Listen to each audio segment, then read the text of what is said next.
Here are 5 main reasons why narcissists are so dangerous. Narcissists, in general, are dangerous individuals to have around.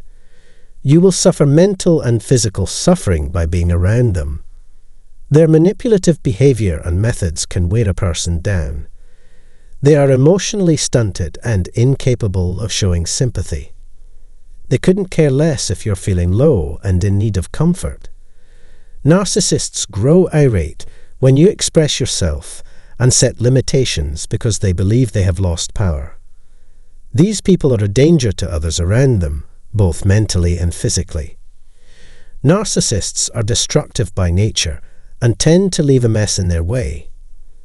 They're just like the wild, uncouth savages and vicious predators that use you to obtain what they want. As soon as they get it, they will abandon you to starve to death. Just what is it about narcissists and narcissistic relationships that is so risky? When it comes to them, should you be scared? Let's watch today's video and find out. I'll be discussing the 5 main characteristics of narcissists and narcissistic relationships that pose such a threat in today's video. If that piques your curiosity, click the subscribe button to receive notifications of new uploads to my channel, and click the bell icon to ensure you never miss anything.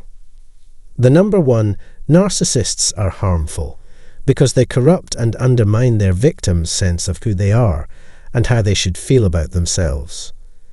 They completely uproot a person from their earliest memories. When a victim ends a toxic relationship, they become unrecognizable to themselves.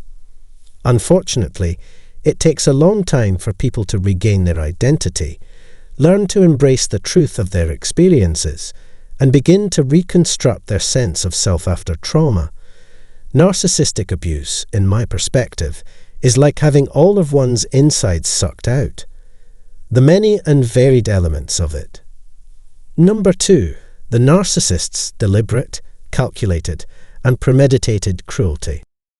The narcissist's failure to empathize, lack of remorse, eroding boundaries, gaslighting deception, future fake loud bombing, and subsequent devaluation and rejection.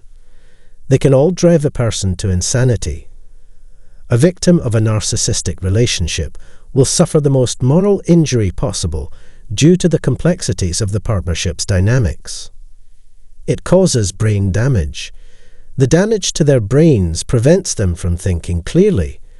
Their ability to control their emotions is disrupted and shifted. Everything a person relies on to survive is attacked and destroyed. Narcissistic abuse is terrifying, revolting, and traumatizing because it may cause someone to reach rock bottom when basic tasks like brushing their teeth become impossible. Number 3, narcissists are genuine parasites. Like leeches, narcissists latch onto their hosts and drain their blood. As for the supply, the narcissist drained you of your blood. Only for the sake of feeding on them does a narcissist stay with or retain a supply in their life. Finally, we might ask, what does it make them? In a word, yes, one who preys.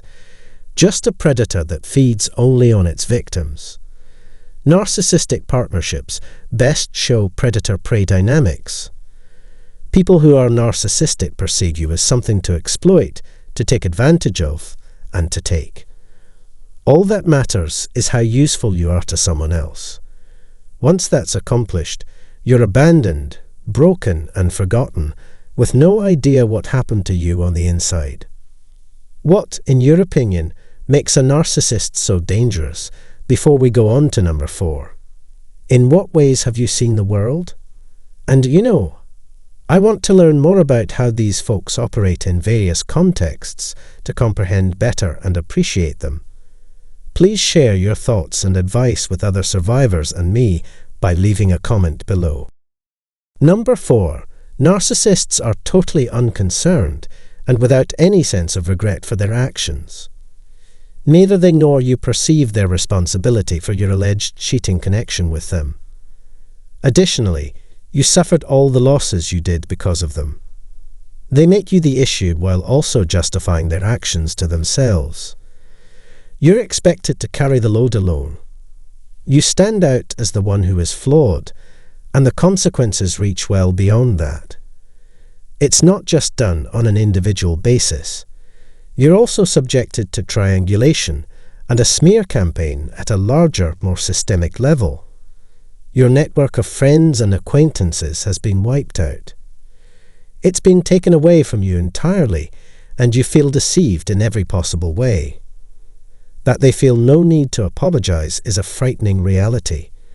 They don't even try to acknowledge that they could have made a mistake and apologize for it. For a survivor, what does it entail? For you, the victim, what does that entail? It entails everlasting anguish, lack of closure, suffering, unresolved rage, and fury that consumes you, and living hell while being here on the planet. Number 5. Narcissists like seeing their victims suffer.